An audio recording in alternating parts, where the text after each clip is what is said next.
ఉన్నాయండి. ఇంత బిజీ షెడ్యూల్లో చిన్న రిలీఫ్ కోసం ఈ టెన్షన్స్ అన్నట్ల నుంచి నన్ను ఒక పర్సన్ వచ్చి డ్రైవ్ తీసుకొచ్చారండి.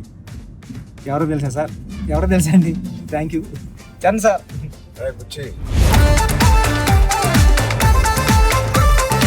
ఏం లేదు బుచ్చి, ఒకటి అడుగుతాను ఏం అనుకో కదా. చెప్పండి సార్. సరే మీరు అడిగితే ఏమనుకుంటారు సార్? నీ బైసెప్ మిస్ అవుతున్నాను సార్. ఆ రోజు చూపి ఒకసారి. ఓజీ ఎంత వైరల్ అయిపోయిందంటే నన్ను ఎవరు చూడలేదు ఆ మేకింగ్ వీడియో. చిరంజీవి గారి ముందు నువ్వు చూపించిన బైసెప్ ఓజీ పెద్ది అని కూడా అనౌన్స్ చేస్తుంది.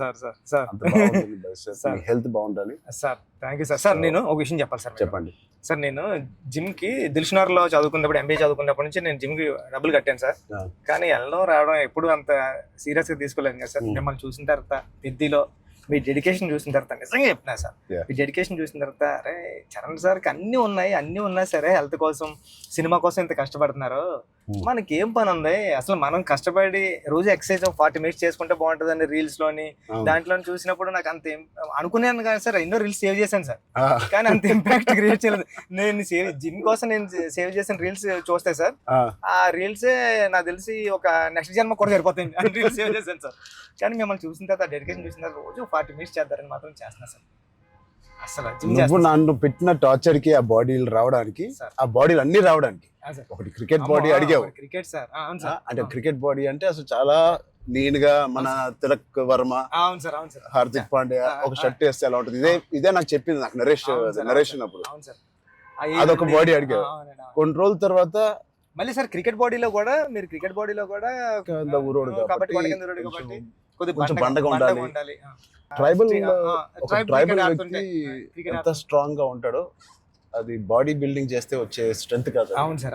ఆడికి అలవాటుగా ఆ కొండలోని అట్లా తిరగడం వల్ల వచ్చిన బాడీ అన్నట్టు అదొకటి అడిగావు. అది అయిపోయిన తర్వాత సార్ మళ్ళీ సార్ కొన్ని రోజులు మళ్ళీ షూటింగ్ జరుగుతా ఉంటే సార్ ఏంటి సార్ నాకు ఆ లుక్ రావట్లేదు అంటావు. ఈ లుక్ షూట్ చేస్తే ఆ లుక్ ఎలా వస్తుంది? కుస్తీ లుక్ కావాలన్నా సార్, రెజ్లింగ్ లుక్, కుస్తీ లుక్ కావాలంటావు సార్. నిజంగా చెప్పాలంటే సార్ నాకు అడగడానికి కూడా భయం వేసేది సార్. అంటే ఏంటి టైం లైన్ కూడా ఎక్కువ లేదు సార్. అంటే ఇప్పుడు క్రికెట్ అయిపోయిన షూట్ అయిపోయినా కరెక్ట్గా 2 months కి 3 months కి మీరు మళ్ళీ మన షర్ట్ అయిపోద్దండి. ఎక్కడ షర్ట్ అయిపోతే మీ బాడీ తెలిసిపోద్దండి. మీరు అలా గ్రాడ్యువల్ గా షర్ట్ ఆ బాడీని అలా మెయింటైన్ చేస్తే కుస్తీ టైంకి మళ్ళీ ఓపెన్ చేయడం, అదంతా కూడా చాలా కష్టపడ్డారు సార్. ఆ ఇన్స్పిరేషన్ తీసుకునేది నిజంగా సుకుమార్ గారి బ్యాచ్ మీకు దండం పెట్టాలి సార్. మరి మా గురుగారు అంత కాదు సార్. నేను నువ్వా సార్? మీ గురుగారు ఇంకా బెటరే బాబు.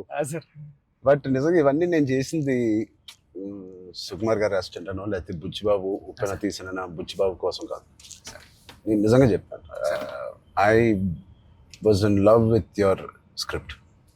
నువ్వు రాసిన కథ ఆ సరస్వతి దేవి కోసం నేను ఎన్ని చేసినా ఈ సినిమాకి తక్కువే అనుకుని ఏమడిగినా నేను చేశాను. అంత అద్భుతంగా నువ్వు రాసావు ఈ సబ్జెక్టు. ఆ సబ్జెక్ట్ కోసం ఆ సబ్జెక్ట్ చేయించుకుంది నాతో అనొచ్చు. నేను నువ్వు కాదు సార్ నువ్వు రాసిన సబ్జెక్ట్ అంటే సార్. Thank you sir. కానీ అంటే మళ్ళీ ఇది అయిపోయిన తర్వాత ఇంకొక సెటప్ ఉంది అండి, మళ్ళీ దానికి బాడీ ఇచ్చారు. అదే సర్ప్రైజింగ్ సార్. కానీ ఆ బాడీ ఇవ్వడం కానీ ఇది చాలా స్ట్రగుల్ సార్. అంటే మీ మూడ్ స్వింగ్స్ అన్ని అంటే అక్కడ మళ్ళీ మీరు మళ్ళీ కష్టపడి ఆ ఇసుకలో దిగాల, అబ్బా ఎండల్లో షూటింగ్ చాలా చాలా టఫ్ అయిపోయింది సార్. నన్ను మాత్రం క్షమించండి. నిజంగా మనస్ఫూర్తిగా చెప్తున్నాను, నాకు ఏ రోజు కష్టం ఎందుకు అనిపించలేదు అంటే I really enjoyed this process. నచ్చిన పని చేసేటప్పుడు శ్రమ తెలియదు అంటారు కదా, నాకైతే అలా అనిపించింది. బట్ ఇవాళ షూటింగ్ అయిపోయిన తర్వాత నాకు బాగా తెలుస్తుంది, ఎందుకంటే నొప్పులు ఎక్కడెక్కడి నుంచో నొప్పులు బయటకు పడుతున్నాయి. ఇది మా పాపను కూడా ఎత్తుకోవడానికి ఈ చెయ్య కొంచెం నొప్పేస్తుంది. రేపు ఎల్లుండో వెళ్ళి చిన్న ఎక్స్రే తీయాలి. అంటే ఆ కుస్తీలో చేయి పట్టి అది అదురు ఉంటది, అదిరి కొంచెం ఏదో అయింది దీనికి.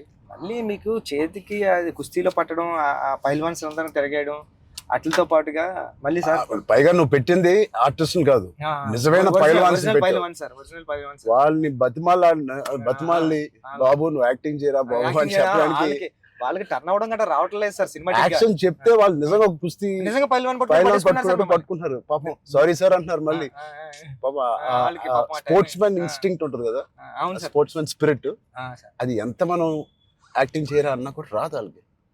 అలా నాకే ఊపు వచ్చి ఒరిజినల్ గా వచ్చేసి మిమ్మల్ని మీ ఒక ఫైల్ వన్ అయితే పట్టుకొని వచ్చేసి టప్ మని మీ నెక్క దగ్గర పట్టుకొని అది ఎందుకు సార్ కుస్తీలో మీ కొన్న మీద అంత దెబ్బ తగిలింది అయితే నేనైతే పానిక్ అయిపోయాను సార్ నేను టక్మని లేచి అదైతే చాలా అంటే దేవుడు ఉన్నాడు కాబట్టి జరిగింది సార్ కన్ను మీద అంటే నాకు చిరంజీవి సార్ ఏం చేస్తారని భయం వేస్తుంది. సెకండ్ హాఫ్ మనం సినిమా రన్ త్రూ లో కదా తీసాం. అవును సార్, సినిమా రన్ త్రూ లోనే మన షూటింగ్ కూడా సీనిక్ ఆర్డర్ లోనే తీసాం మన సినిమా.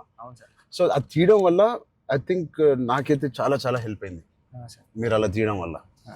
ఒకటి మనందరికి ఇది జర్నీ ఆఫ్ పెద్ది కాబట్టి బిగినింగ్ టు ఎండ్ ఆ జర్నీ ప్రకారంగానే మనం తీయడం అనేది అందరికి ఆ మూడ్ లో రావడానికి అర్థమైంది.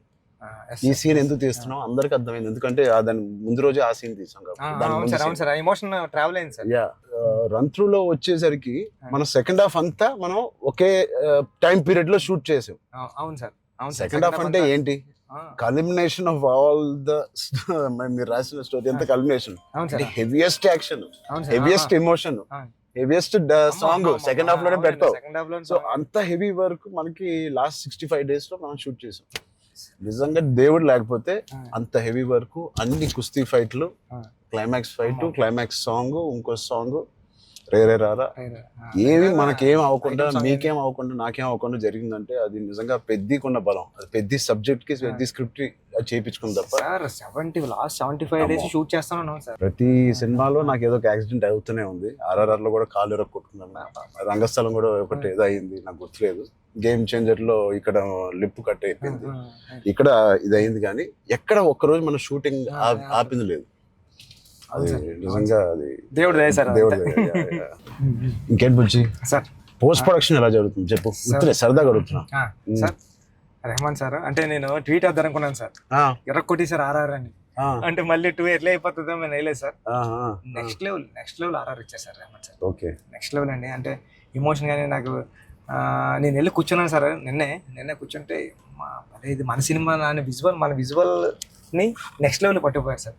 ఓకే, రెహమాన్ గారు కానీ, రత్నవేల్ సార్ కానీ, అసలు అంటే రత్నవేల్ గారి గురించి మాట్లాడరు. మనం అనుకున్నప్పటి నుంచి అది ఎంత పెద్ద అసెట్ రత్నవేల్ గారు. ఇట్ ఈస్ అంటే బ్యూటీ షాట్స్ ఇచ్చారు, కమర్షియల్ షాట్స్ ఇచ్చారు, అండ్ కథని అర్థం చేసుకునే విధానం. రత్నవేల్ గారు మించిన కెమెరామెన్ నేనైతే పని చేయలేదు. ఉండే ఉంటారు కానీ నేనైతే పని చేయలేదు కదా సార్. ఎందుకంటే సార్ రాండి సార్, ఇప్పుడు నేను ఫస్ట్ సినిమా చేశాను సార్, ఇది second cinema and second film sir నాది. ఇంత పెద్ద కెమెరామ్యాన్ ఉండడం వల్ల నాకు చాలా పెద్ద సపోర్ట్ వచ్చింది సార్. రాండి సార్ లాంటి ఉండడం వల్ల నేను ఏమైనా మిస్టేక్లు చేసినా సరే ఇది కాదు ఇది చూసుకో ఒకసారి ఆలోచించుకొని వచ్చి చెప్పడం కానీ, బిగ్ బ్రదర్ దాంట్లో నో డౌట్ సార్. అంత ఆయన కరెక్ట్ చేయడం కానీ అవన్నీ నేను చూసేదాన్ని. ఒక్కొక్కసారి ఆయన నెక్స్ట్ లెవెల్ పట్టిపోయారు సార్, వచ్చి ఇలా చేద్దాం మనం అని. లైటింగ్ మాత్రం వేరే స్థాయిలో ఉంటది అసలు. సార్ మీకు చెప్పాలంటే ఢిల్లీ ఎపిసోడ్, ఢిల్లీలో ఎలా ఉన్నారంటే సార్ మీరు ఢిల్లీ ఎపిసోడ్ నాకు మిమ్మల్ని చూసిన ప్రతిసారి కళ్ళంటే నీళ్ళు వస్తా సార్. ఐ థింక్ నా ఫేవరెట్ ఎపిసోడ్ చెప్పొచ్చు లేదో తెలియదు ఇస్ ద ఢిల్లీ ఎపిసోడ్. అంటే నీ కథ మొత్తం నువ్వు ఇందాక 2 గంటలన్నర కథ లేదా 3 గంటల కథ, ఆ ఢిల్లీ ఎపిసోడే మీ కథ. అవును సార్. ఢిల్లీ నేను ఢిల్లీ ఎడిటింగ్ రూమ్ లో చూసిన ప్రతిసారి మీకు కాల్ చేశాను సార్. నవీన్ అంటున్నారండి, ఎడిటర్ నవీన్ ఏమన్నాడంటే అండి, నవీన్ అన్న వచ్చి నువ్వు చూసిన ప్రతిసారి 20 వరకు కాల్ చేస్తున్నావని. అంటే దాంట్లో ఫ్రేమ్ తీసి కట్ చేద్దామన్నా సరే నాకు భయం వేసి ఇది తీద్దామా లేకపోతే ఇది ఒక్కటే తీసేద్దామా అంటే, నువ్వు ఒకసారి గుర్తుపెట్టుకో ఈ విజువల్ చూసిన ప్రతిసారి నువ్వు రామ్ చరణ్ సార్ కాల్ చేసావు, నువ్వు ఎలా చేస్తావు ఇది అంటే అవునా అయితే తీనని మళ్ళీ దాన్ని హోల్డ్ చేసి దాని బిఫోర్ ఎక్కడ కట్ చేశాను కానీ ఢిల్లీ కట్ చేయలేదు సార్. ఢిల్లీ ఎపిసోడ్ నాకు సినిమాలో నాకు ఫేవరెట్ ఎపిసోడ్. అవును సార్. ఢిల్లీలో అప్పుడు టెంపరేచర్ కూడా చాలా చలండి, పక్కన షూటింగ్ చేయడానికి కూడా అవన్నీ క్లైమేట్ కూడా కంట్రోల్ లేదు సార్. బట్ ఎపిసోడ్ మాత్రం ఎలా షూట్ చేయాలని అనుకున్నాను. ఆ ఒక్క ఎపిసోడ్ కి రాండీ గారికి 100% ఇచ్చారు సార్. అందుకని దాన్ని వైడ్ రేంజ్ ఫ్రేమ్స్ తో స్పాన్ కానివ్వండి, అంత కలర్ టోన్ కూడా ఢిల్లీ దగ్గర కలపలతో ఫిల్మ్ కలర్ టోన్ మార్పు సార్. లుక్ అండ్ ఫీల్ కూడా మొత్తం అంతా ఢిల్లీ ఎపిసోడ్ లోనే ఒక వ్యవసాయం ఉంటది కాబట్టి మన సినిమాలో కానీ ఎమోషన్ అంతా హోల్డ్ చేయడం కానివ్వండి. వచ్చే ట్విస్ట్ ఆ, will be the biggest twist in the అవును whole సార్, film. అవును సార్, అవును సార్. అది ఎలా రాసావో నాకు తెలియదు. సార్ నేను ఉప్పెనలో నువ్వు రాసిన ఆ పాయింట్ కన్నా సార్ ఇది ఇంటూ 100. అవును సార్. సార్ నేను అది చెప్పాలనుకున్నప్పుడు కూడా అంటే ఒక స్టార్ హీరోకి అలాంటి పాయింట్తో ఎలా వర్కౌట్ అవుతుంది అన్న థింగ్ ఉంటూ కూడా సార్ అక్కడే హీరోయిజం ఒక ఒక 50 టైమ్స్ పెరిగిపోతుంది సార్. అలాంటి సిచ్యువేషన్లో హీరోయిజం పడిపోతుందండి. అలాంటి సిచ్యువేషన్లో ఈ కథలో అలా సెట్ అయింది సార్. హీరోయిజం నెక్స్ట్ లెవెల్కి వెళ్ళి కూర్చుంటారు సార్ అక్కడ. చాలా కన్విక్షన్ తో రాసావు. అది అందరిలో ఎక్కిపోయింది నీ కన్విక్షన్. అంటే షార్ట్ లో నువ్వు నాకు ఇంకా గుర్తు, మా ఇంటికి 3 అవును years సార్, back వచ్చింది సార్. అవును సార్, బాగా గుర్తుంది సార్ మీకు. 3 years back వచ్చినప్పుడు సార్ నువ్వు నేను సుకుమార్ గారు కూర్చుని అవును. కథ అని డిసైడ్ చేసిన రోజు అవును సార్. నువ్వు ఎలా చెప్పావంటే కదా 2.5 hours నాకు ఇంకా గుర్తుంది. 2 hours 40 minutes 45 minutes. అవును సార్. కింద మంచి మ్యాట్ అన్ని వేయించి కిందే కూర్చుంటాను. సరే బాబు, మీరు కింద దిగిపోయారు సార్. మీరు కింద కూర్చున్నారు. అని నీట్ గా అన్ని సీన్ పేపర్ వేసి dialogue to dialogue, scene to scene, run through తో సీన్ ఆర్డర్ తో నువ్వు నాకు ఎక్స్ప్లెయిన్ చేసాను. నేను ఫస్ట్ మెస్పరైజ్ అయిపోయాను. నా వైపు ఎక్కువ తలెత్తి కూడా సీన్ వైపు కదా చూసి కూడా నువ్వు చదవలేదు. తలెత్తి నాతోనే మాట్లాడావు మొత్తం. అంతలాగా నీకు ఎవ్రీ డైలాగ్ నీకు గుర్తుకుపోయింది. నువ్వు ఎన్ని సంవత్సరాలు రాసావు ఈ సినిమా నాకు తెలియదు కానీ ఫోర్ ఇయర్స్ ఉప్పిన తర్వాత ఎప్పటి నుంచో డెవలప్ చేసావు. నువ్వు నరేట్ చేసిన గ్రిప్పింగ్ గా నరేట్ చేసిన విధానం కానీ నేను మెస్పరైజ్ అయిపోయాను. అసలు ఏ కథ చెప్తున్నాడు తర్వాత చెప్పిన విధానానికి నేను సార్. నాకు డౌట్ సార్, కథే అంటే అక్కడ రామ్ చరణ్ సార్ కాదు, బుచ్చిబాబు కాదు, అంటే కథే అంటే కథను నమ్మిన డైరెక్టర్గా నేను వచ్చాను సార్. కథను నమ్మిన డైరెక్టర్గా వచ్చి మీకు నేరేషన్ ఇచ్చినప్పుడు నాలో భయాలు చాలా ఉన్నాయండి. ఇలాంటి స్క్రిప్ట్ ఓకే చేయడానికి, ఇలాంటి ఎమోషనల్ డ్రామా అంటే పెద్ద అంటే యాక్షను, క్రికెట్, రెజ్లింగ్ కాదు సార్. పెద్ద అంటే ఎమోషను. నేను నేరేషన్ ఇచ్చిన ప్రతిసారి నాకు కళ్ళంట నీళ్ళు వచ్చాయి సార్. అరే అంటే ఏడ్ చేస్తున్నాను కాబట్టి ఏడ్ చేసిన కొన్ని సీన్లు అక్కడ చెప్పడం కూడా తోసేసేవాడి సార్. కానీ ఇలాంటి స్క్రిప్ట్ని మీరు విన్నప్పుడు మీ ఫీలింగ్ అంటే మీరు ఏమనుకున్నారు సార్? అంటే ఇలాంటి స్క్రిప్ట్ చెయ్యాలనుకున్నారా? సుకుమార్ గారు ఇచ్చిన కాన్ఫిడెన్స్ వల్ల, సుకుమార్ గారి బ్యాచ్ వల్ల ఆయన ఎందుకో నన్ను చేయమని అడగడం ఏదో ఉంటుంది. లేకపోతే నాకు లేదు కదా ఇంకేదో ఉంది కదా అనుకునే టైంలో సడన్ గా ఇది చేసాము. మన ఇద్దరం ఎప్పటి నుంచో రంగస్థలం టైం నుంచి మనం ఇద్దరం పని చేయాలి అనుకున్నాం. అది ఇంత తొందరగా అది ఫస్ట్ సుకుమార్ గారు ఏదో ఉంటే తప్ప మనకు చెప్పారు.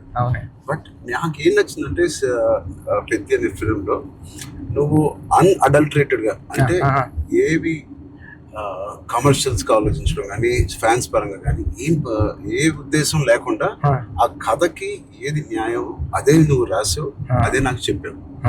అక్కడ నీ నిజాయితీ నాకు ఫస్ట్ నచ్చింది. ఆ క్యారెక్టర్ లో ఉన్న నిజాయితీ నచ్చింది. పెద్దిగాడి క్యారెక్టర్ లో ఉన్న నిజాయితీ నాకు నచ్చింది. దాని తర్వాత ఏదేమైనా లైఫ్ లో ముందుకు సాగుతూ వెళ్ళాలి అనే point is the biggest point of Peddi.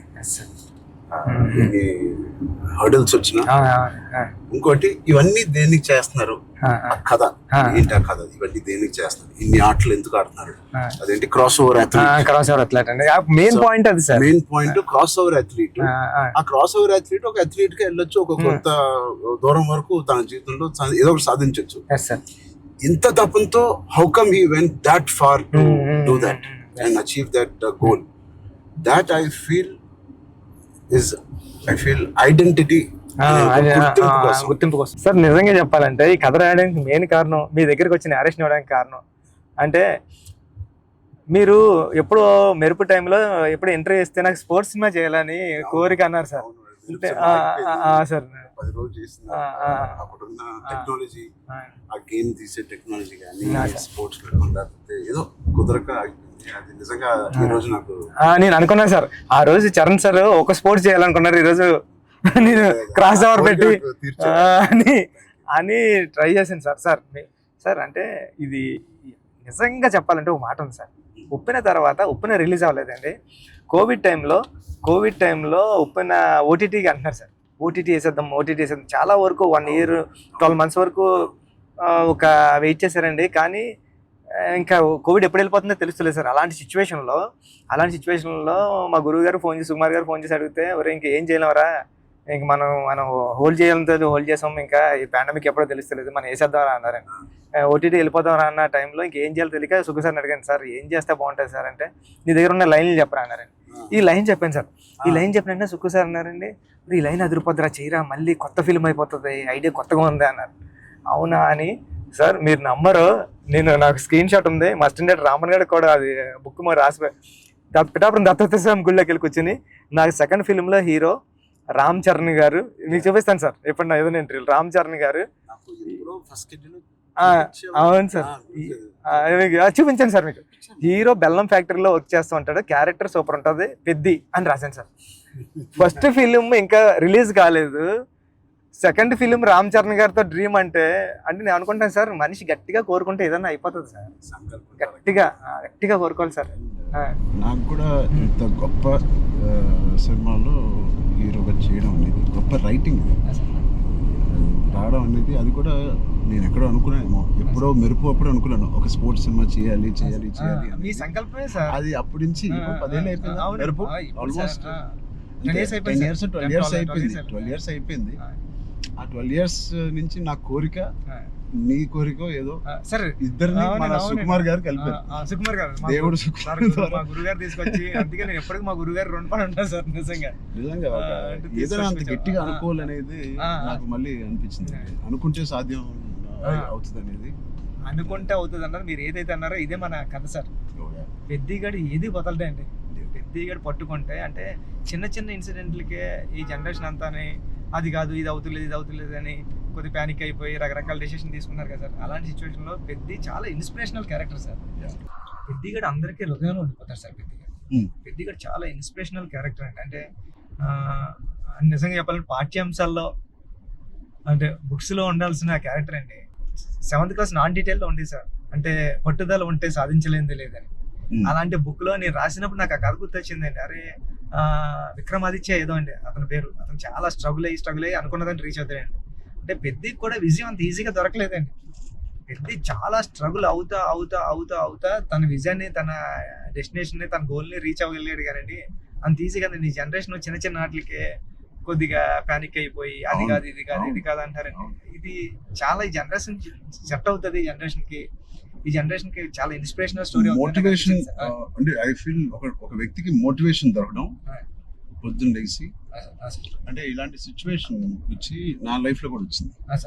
ఇది వాళ్ళ జనరేషనే కాదు, కోవిడ్ టైంలో అందరికీ ఒక రకంగా కొట్టింది కదా కోవిడ్. మానసికంగా కొట్టింది, హెల్త్ పరంగా కొట్టింది, ఫైనాన్షియల్ గా కొట్టింది, ఈ వేరే రకాలుగా కొట్టినాయి. నాకు కూడా ఒక రకంగా కొట్టింది. And it was very low phase అవన్నీ అను, కానీ ఇట్ ఈస్ అంత స్ట్రాంగ్ వర్డ్స్ నేను వాడట్లేదు, కానీ ఒక కన్ఫ్యూజ్డ్ స్టేట్ లో ఉండేవాళ్ళం. అంటే అప్పటికి RRR మధ్యలో మీకు కూడా సార్, నాకు కూడా RRR 30-40% అయిన తర్వాత ఆ బ్రేక్ పడింది, అయితే 50% తర్వాత ఆ బ్రేక్ పడింది. పీక్ లో నా ట్రైలర్ రిలీజ్ అయింది, అంటే అంత పీక్ బాడీ లో RRR స్టాప్ అయింది. సో ఏం చేయాలి, జిమ్ నేను ఒక అపార్ట్మెంట్ లో ఉండేవాడిని అప్పుడు, దాని తర్వాత ఇప్పుడు ఇంటికి షిఫ్ట్ అయ్యాను కదా. సో అక్కడి నుంచి అసలు ఉన్నారా, మన చుట్టూ ఉన్న వ్యక్తులు ఒక్కొక్కరు చనిపోవడం చూసి ఆ ఉపాసన ఇంట్లో ఉండడం వల్ల ఆ హాస్పిటల్ కాల్స్ విని నేను ఇంకా ఆఖరికి నా హోమ్ థియేటర్ లో కూర్చొని టీవీ చూస్తూ ఉండేవాడిని. పక్కన ఆవిడ అక్కడ ఉండేది, అది వినలేక నేను ఒక్కడనే ఉండలేక, బికాస్ ఆవిడతో ఉంటే ఏదో ఒక కాలక్షేపం ఉండేది. హోల్ కోవిడ్ నువ్వు నమ్మవు, ఉపాసన ఒక రూమ్ లో తన కాల్స్ పాపం తన అందరు పేషెంట్స్ ని డైవర్ట్ చేయడం అవన్నీ చూస్తా ఉంది. నేను ఇంకో రూమ్ లో అలోన్ గా ఆల్మోస్ట్ ఫ్యూ మంత్స్ నేను ఒక్కనే ఉండేది. అది నాకు గట్టి కొట్టేసింది. అంటే ఒంటరిగా ఉన్నప్పుడే మీకు థాట్స్ వస్తాయి, అది ఓవర్ గా నువ్వు అన్ని రోజులు ఒంటరిగా ఉన్నప్పుడు ఆ థాట్స్ వేరేగా మారుతాయి. అలా మారినప్పుడు నేను మానసికంగా కొంచెం లో అయ్యాను. ఆ టైంలో నాకు తెలిసి తిరిగి కోవిడ్ రీఓపెన్ అవుతున్నప్పుడు, ఏవో చాలా ఇష్యూస్ ఉన్నప్పుడు నాకు రాజమౌళి గారు నీకు ఫోన్ చేశాను. రాజమౌళి గారికి ఫోన్ చేసి, సార్ ఒకసారి కలవాలి మిమ్మల్ని అంటే ఆయన వచ్చారు. ఏం చేయాలంటే మళ్ళీ షూటింగ్ స్టార్ట్ అవుతుంది, నాకు అదే జోష్, ఏదైతే షూటింగ్ మనం ఆపామో ఆ టైంలో నాకున్న జోష్ అది రావట్లేదు సార్. నాకు ఏంటో అర్థం కావట్లేదు. ఇంత పెద్ద సినిమా, ఇంత పెద్ద డైరెక్టర్తో నేను చేస్తున్నాను, ఏమవుతుంది నాకు, ఎందుకు నాకు మోటివేషన్ రావట్లేదు అంటే, ఆయన చెప్పిన మాట ఇవాల్టి వరకు I have kept it in my heart. ఎప్పుడైనా చరణ్ అది మోటివేషన్ ఏదో ఒక పెద్దది వస్తేనే రాదు. దీనికన్నా పెద్దది ఏముంటుంది, RRR కన్నా పెద్దది మోటివేట్ చేయడానికి. అయినా నాకు రేపు పొద్దున లెగిసి వర్కౌట్ చేసి మీ షూటింగ్ కి రావాల్సిన మోటివేషన్ నాకు రావట్లేదు. అందం ఏంటి నేను. సో చరణ్ అలా కాదు, షూటింగ్ ఇంకా 20 days టైం ఉంది. ఇంకో 20 days లో లాక్డౌన్ ఓపెన్ చేస్తున్నారు, ఫస్ట్ లాక్డౌన్. సో నీకు 20 days టైం ఉంది. ఒక పని చెయ్యి, స్టార్ట్ స్మాల్. ఈ రోజు నేను ఇవాళ లెగిసి ఏదో ఒక పని అనుకోవాలి. ఆ పని కోసం నువ్వు లెగాలి, ఆ పని దొరకాలి. ఆ పని ఏంటి, ఏమి లేదు ఇప్పుడు కోవిడ్ లో. ఆ పని ఏముంటది, ఎక్కడికి ఎలా ఉండదు. నా బెడ్రూమ్ ద బెస్ట్ బెడ్రూమ్, అంటే క్లీనెస్ట్ బెడ్రూమ్ ఇన్ జూబ్లీహిల్స్ లాగా మార్చాలి. అంటే ఎవ్రీ కార్నర్ క్లీన్ చేసుకోవడం, అంటే అదే పని. ఇంకా ఒక పని వెతుక్కోవడం అనమాట, ఒక కారణం వెతుక్కోవడం ఆ రోజు లెగడానికి. ఇవాళ లెగిసి జూబ్లీహిల్స్ లో నా రూము, నా ఇల్లు ద బెస్ట్ క్లీనెస్ట్ హౌస్ గా ఎలా మార్చాలి. స్టీమింగ్ చేస్తానా, లేకపోతే కడుగుతానా, లేకపోతే క్లీనింగ్ చేస్తానా, ఎప్పుడెప్పుడు నుంచో ఉన్న బట్టలన్నీ తీసి పడేస్తానా, అది. లేదా నా garden should be the best garden in Jubilee Hills. ఆ ప్లాంట్స్ ని, ఆ కలుపు మొక్కలు తీసేయడం అన్ని నేను చేసి ద బెస్ట్ గార్డెన్ అని నేను నిరూపించుకోవాలి. చిన్నదైనా పెద్దదైనా. క్యూట్ గా ఒక బాల్కనీలో ఉన్న అపార్ట్మెంట్ అయినా the best apartment balcony in the whole apartment గా ఎలా చేయాలి. ఆ చిన్న చిన్న కారణాలు వెతుక్కొచ్చారండి ఇలాగా. లేకపోతే నువ్వు బిల్డ్ చేసే నీ ఫామ్ హౌస్ ఏదైతే ఉందో, ఆ best farm house with all your horses ఇవన్నిటితో నువ్వు చెయ్యి, దాని మీద దృష్టి పెట్టు. సో నువ్వు పొద్దున్న లెగిసి ఓకే నేను కన్స్ట్రక్షన్ వాళ్ళతో మాట్లాడి ఫామ్ హౌస్కి వెళ్ళి ఏదో ఒక పని పెట్టుకోవాలి. మనం ఒక మోటివేషన్ పెట్టుకోవాలి మన లైఫ్ లో. చిన్నగా స్టార్ట్ చేయి. ఆ చిన్న స్టార్ట్ చేసిన మోటివేట్ అవుతావు నువ్వు. ఇంట్లో మొదలైన మోటివేషన్ అది పెద్దగా చేరి యూ విల్ గో టు. అది నేను ఎగ్జాక్ట్ గా వర్డ్ టు వర్డ్ నేను ఫాలో అయ్యాను. ఇవాళకి 3-4 years there was not one day where I was demotivated. So Peddi గారిది coming to the point, Peddi also is like that. ఏంటి అవకాశాలు అనేది ఎత్తుకుంటా ఉంటాడు లైఫ్ లో.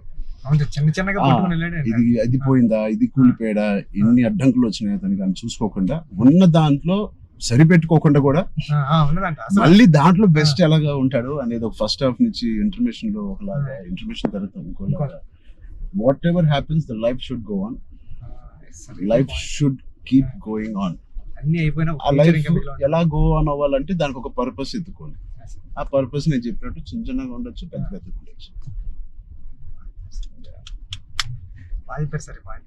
నేనే అనుకున్నాను, నేనే చాలా బాగా మాట్లాడాను. లేదు, ఐ థింక్ ఇవన్నీ కోవిడ్ నుంచి, కథ నుంచి వెరీ వెరీ ఇన్స్పైరింగ్ కథ. ఈ మధ్య ఒక ఇన్స్పైరింగ్ కథల్లో నేను చూడడం అనేది నేను ఎక్కడ చూడలేదు. అంటే ఒకప్పుడు లగాన్ చూసాను, ఒక దంగల్ చూసాను, స్వయం కృషి ఉంటదండి. అంటే సార్ ఇది ఉంటూ అంటే ఎక్కడ కమర్షియలైజ్ తగ్గదు సార్ పెద్ద. అంటే ఒక స్టార్ హీరోతో ఇలాంటి ఆర్గానిక్ కథ చెప్పడం అంటే చాలా టఫ్ జాబ్ సార్. బ్లెండ్ చేయడం. తమ్ముడు అనే సినిమా అది కూడా కరాటే ఇవన్నీ ఉండి చాలా బేవర్స్ గా తిరిగే ఒక తమ్ముడు. ఒక కారణం వల్ల ఒక పర్పస్ వెతుక్కుని నేను ద బెస్ట్ గా అవ్వాలి, మా ఫాదర్ కి నిరూపించుకోవాలి. సో ఆయన పర్పస్ ఆ ఫాదర్ కి నిరూపించుకోవాలి. అంతేనా? బ్రదర్ ఒకటి బ్రదర్ కాళ్ళు ఇరిగింది, అది ఫాదర్ వీడేం చేస్తాడు బ్రదర్ కాళ్ళు అంటే. సో ఆ కారణం ఒకటి ఎత్తుక్కోవడం అనేది, అది నీ సినిమాలో నీ కారణం అనేది is the most biggest commercial point. దానికి audience will be shocked. Waiting sir, దానికోసం టెన్షన్ గా ఉందండి. పెద్ది అంటే పెద్ది అన్నదే అంత ఒక స్టోరీ అండి. స్టోరీ మీరు రామ్ చరణ్ గారు కనిపించలేదు సార్. చూసిన వాళ్ళు అందరూ కూడా అదే చెప్తున్నారండి. రామ్ చరణ్ గారు కనిపించకుండా దాంట్లో అంతలా ఇన్వాల్వ్ అయిపోయారండి మీరు. ఒక పావు గంట ఒక హాఫ్ అన్ అవర్ సినిమా తర్వాత పెద్ద క్యారెక్టర్ లోకి వెళ్ళిపోతాం సార్. మీకు జాన్వీ కపూర్ కూడా is looking so beautiful. And నువ్వు అనుకున్నప్పటి నుంచే జాన్వీ కపూర్ అని అంటేనే ఉన్నావు. కానీ అమ్మాయి కూడా ఒక హీరోలో ఉంటుంది సార్. అక్షయమ్మ క్యారెక్టర్ అలాంటి చాలా strong character sir. Akshayamma is a very good aura. Every time Janhvi screen మీదకి వచ్చినప్పుడు ఆవిడ ఆరా సగం పని చేసుకు వెళ్ళిపోతుంది. కొన్ని వాళ్ళు అమ్ముకున్న వాళ్ళ ఆవిడకి స్ట్రైట్ దిగిపోయింది. సార్ కొన్ని సీన్స్ లో శ్రీదేవి గారి లాగా అనిపిస్తుంది అండి. రేపు వచ్చి సార్ సరదాగా మాట్లాడుకుందాం, అన్ని అయిపోయినాయి. సార్ ఇప్పుడు నిజమైన టాపిక్ మాట్లాడదామా? సార్ చెప్పండి సార్. నిజంగా ఒక మంచి సినిమా తీయాలంటే ఎంత శ్రమ పడతామో మనకు తెలుసు. అంటే ఏది ఇచ్చినా కొద్దిగా మంచి కంటెంట్ ఇవ్వాలని మీరందరూ గర్వపడే సినిమా, నిజంగా మీరందరూ ఇన్స్పైర్ అయ్యే సినిమా. ఫ్యాన్స్ అందరికి అది నిజం సార్. ఎందుకంటే అందరికీ చాలా మంచి సినిమా తీశారు మా హీరో గారు అన్న చెప్పుకోవడానికి అంత ఉంటది సార్. మీకు గుర్తుందా సార్, ఈ సినిమా తర్వాత చాలా మంచి పేరు వస్తుంది, మీకు చాలా మంచి పేరు వస్తుంది అని చెప్తున్నారు. మంచోని కదా కాదు సార్, మంచి పేరు ఇంకా మంచి పేరు వస్తుంది అని అంటే సార్ మీరు ఒక మాట అన్నారు ఇన్స్పైరింగ్ పర్సనాలిటీ లైఫ్ వస్తారు. సార్ మీరు ఒక మాట అన్నారు గుర్తుంది సార్. అప్పుడు ఉపాసన మేడం గారు ఉన్నారండి, ఉపాసన గారు అంటే బుచ్చి నాకు మంచి పేరు వస్తుంది అంటే ఈ పేరు ఏదో పెళ్లికి ముందు వచ్చింటే ఇంకా సంబంధం ఇంకా మంచి సంబంధం వచ్చింది నాకు అని మేడం పక్కన చెప్తున్నారండి. మేడం అన్నారండి. లేదు అంటే అంత మంచి కథ రాసావంటే అసలు సంబంధాలు మనకి అలా లైన్ లో వస్తాయి. అంత అయిపోయింది. రెహమాన్ సార్ ఆర్ఆర్ వచ్చేస్తున్నారు, లేకపోతే నేను అవ్వకపోతే సార్తో ఎంత అలాగా నేను రాలేను సార్ నేను బతిలాడుకుని ఉన్నాను. అయిపోయింది వర్క్. ఓలా బుక్ చేస్తాను చెప్తున్నా సార్ చాలా దూరం తీసుకొచ్చారు సార్ మిమ్మల్ని అన్నారు.